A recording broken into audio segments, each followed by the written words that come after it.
Heath Ledger's characterization of the Joker is one of, if not the greatest interpretations of the character, and is undoubtedly one of the greatest villains of all time. There have been many theories about the Joker's origin stories, and a lot of people on the internet have already analyzed many aspects of the character's origins, as well as speculated on what his background was in The Dark Knight, and very little clues are given. To start, the only pieces that we get about his origin would have been when he describes how he got his scars, yet he gives two different versions of the story, which makes him a very unreliable narrator. Additionally, the Joker was thinking on the spot about what to say to the criminal boss when describing his "let's put a smile on this face" story. This was evident based on how he constantly was looking around while occasionally making eye contact with the stunned and terrified boss. So how he got the scars is a mystery, and these two stories that he told are almost not useful at all. Almost. During his introduction, the audience sees the Joker's planning expertise with the bank robbery. He perfectly planned and coordinated the robbery and played the other criminals off against each other, with each one being executed after doing their job. Here the Joker appealed to the greed of each robber and was also robbing a mob bank, which will be important later on, so hold that thought. This is also showing his disdain for the mafia and the bank that they robbed, and the criminals themselves, that he got killed without a care in the world, while he did not physically harm the people at the bank, which is also a very interesting fact. The Joker appeared to be in control of his emotions for most of his appearance in the film, and to be acting in front of his target audience in a certain way, except for one scene. It was when he was manipulating Harvey Dent.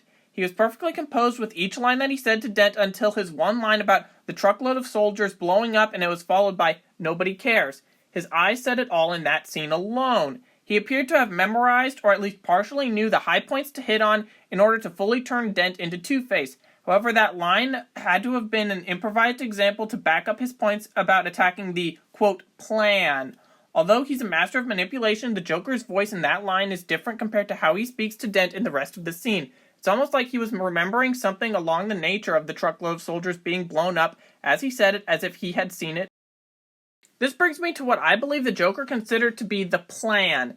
His descriptions of the plan to Harvey Dent included the deaths of soldiers and gangbangers who, in a belligerent law enforcement situation, would have been considered combatants. Meanwhile, he states that killing one little old mayor is not part of the plan, and therefore everyone, being the citizens in Gotham City, lose their minds.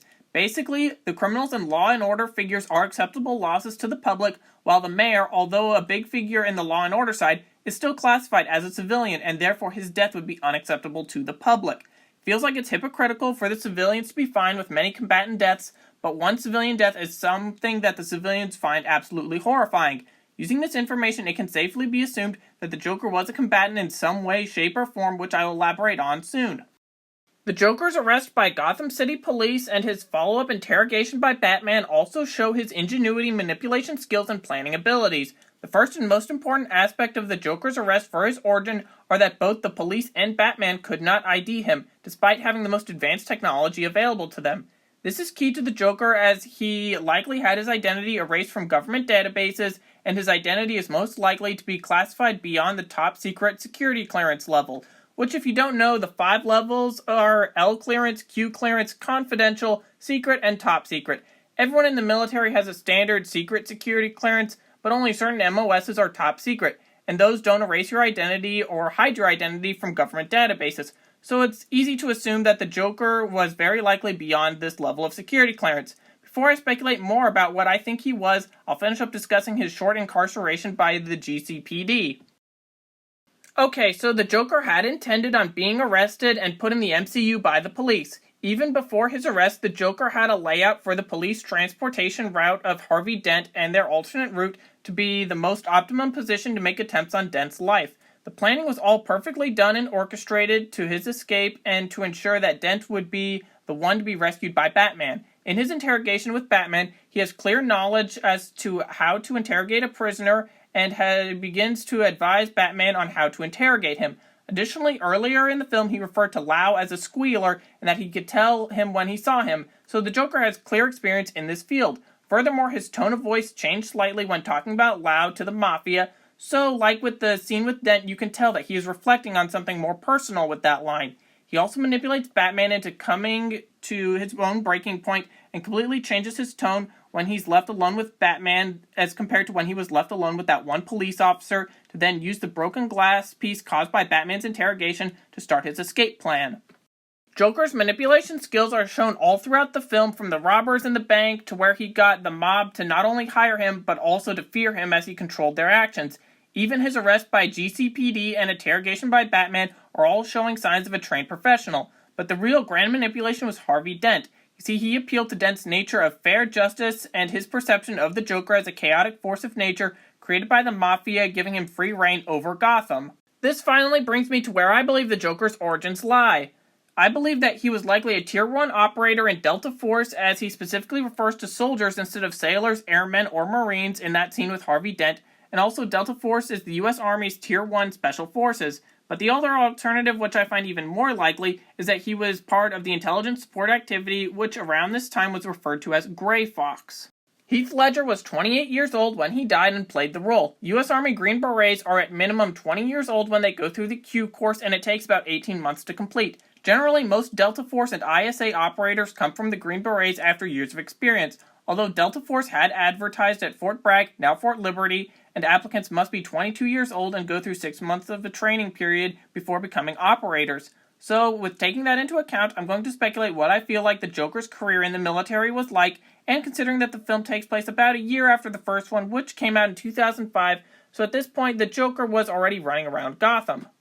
So with all of that in mind, let's say that he's around 28 years old in 2006 and was already out of the military, MIA, or possibly AWOL in 2005 at age 27. He had gone to the Delta Force route, going SF at 22 years old. He would have already been in the military since 1996, where he potentially gets deployed to Bosnia as part of Operation Joint Endeavor as part of the Yugoslav Wars. In 1999, at age 21, he would have been part of the 82nd Airborne to take part in Operation Allied Force in Kosovo.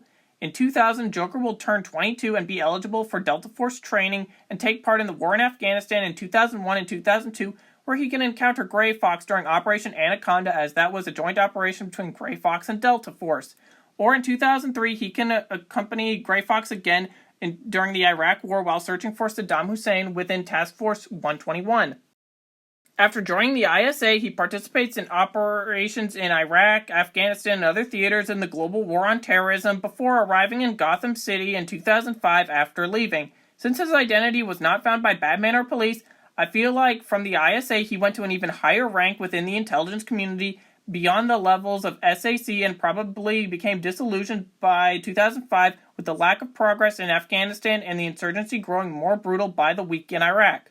Upon his return to Gotham City, he finds it in ruins and under mafia and criminal control, where he decides to become the Joker.